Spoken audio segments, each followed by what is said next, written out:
Guys, my name is Amanda, and this is my music appreciation project final.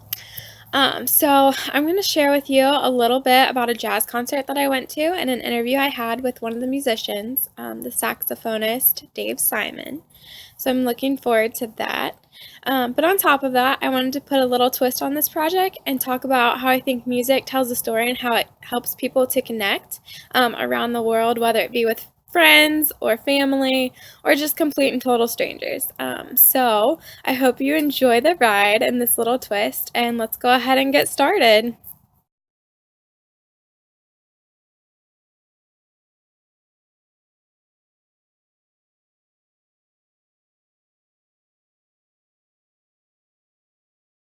Okay, so go ahead and just give me some basic information about yourself. My name is Veronica Witters. I'm a freshman at Sinclair going for psychology, and I'm 18 years old.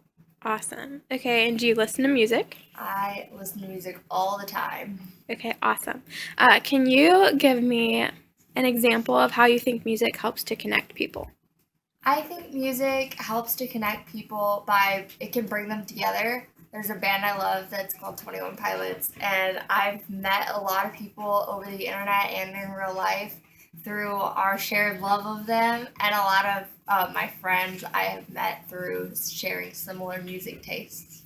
Cool, awesome. Thanks so much.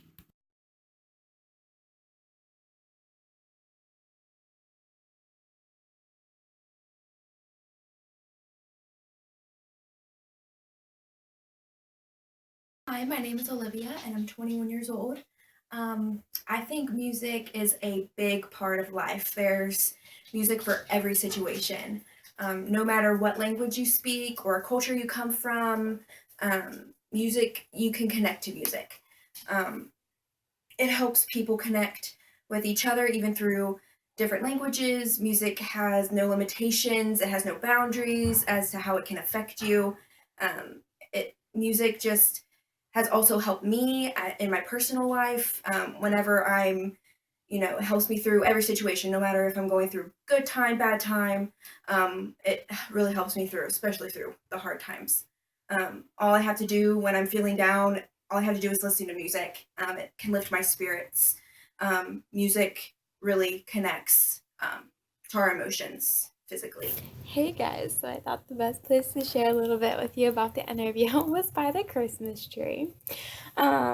So, like I said earlier, I interviewed a saxophone player named Dave Simon, and he's in a band called 52nd Street. And I'm just gonna kind of summarize a little bit of what he shared with me during the interview, some stuff about how he got into music, why he likes jazz, why he thinks music is important, and those kind of things. So he's been in music for like 40 years, which is crazy awesome, very dedicated. He got interested in it basically because of his family. They were really big musicians and just really into music, especially his brother and his mom. They played different instruments, and it really kind of got him interested and sparked on doing the same thing. And his cousin was actually a really big jazz guy, and so that kind of started his interest in jazz. He wasn't really interested in it, like as a teenager and stuff, but kind of sparked something there, and he started looking into it later on in high school and kind of went with it from there.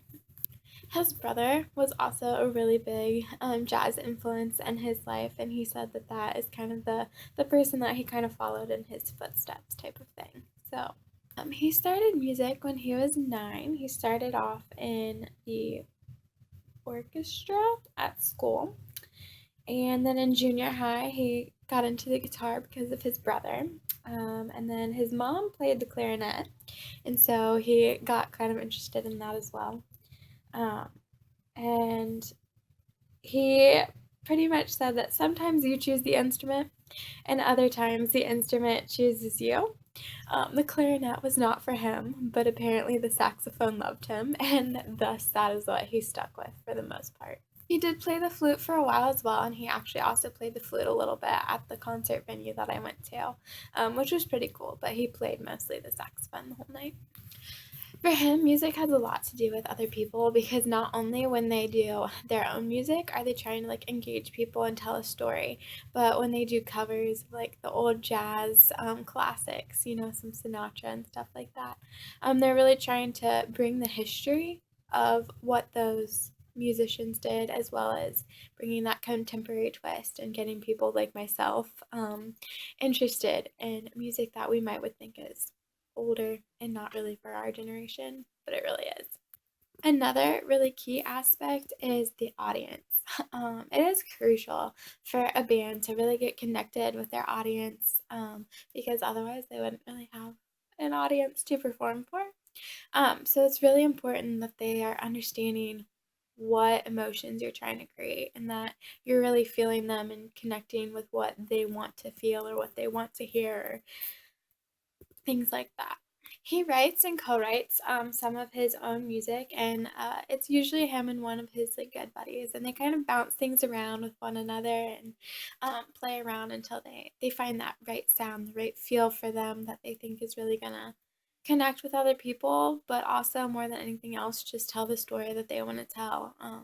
Sometimes it's writing the song the way you hear it in your head, but other times it's just sitting and letting the music tell its own story and just really come alive. So I thought that that was really, really cool. He definitely wanted to encourage people like myself and younger to really listen to music until you get it. Maybe you aren't really fond of a genre, and that's okay. You may not ever be, but listen to it until you understand what the artist is really trying to get across, what the lyrics say, or what the music says, or how it makes you feel. Because every piece of music has something more to it than just your likings or dislikings.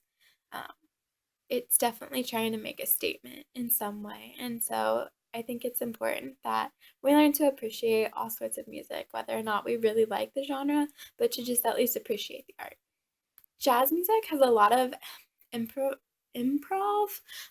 So that's kind of like as long as you like stay within the key and like the chords and stuff that the song is written in, you can kind of make up your own little like jazzy tunes and little melodies and things like that.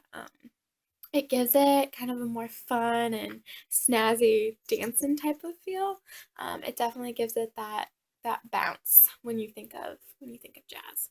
The one thing that he really loved about jazz is that it stands the test of time. So I thought that that was really, really awesome to hear him just passionately talking about how jazz music, classical music, all these other things have really stood the test of time. Uh, they have influenced what we've come to love today, whether it be our rock music or rap music or techno music. You know, all these things have come from something. They've been inspired by other people, and music just it's constantly evolving and changing and telling a new story, but yet it's all kind of the same story. It's connected um, because the keys and the notes they're all the same, but they make different stories. It's kind of like us as people, you know, we're all unique and individual, but yet we're all the human race. We're all connected in that same way. We're all made from the same things. And so it's kind of awesome to see how music and people are really interconnected. So I'm going to share with you a little clip from the concert that I went to. I hope that you really enjoy it and that you just take the time to appreciate the art. Even if jazz isn't your thing, I still hope that you find it easy to say.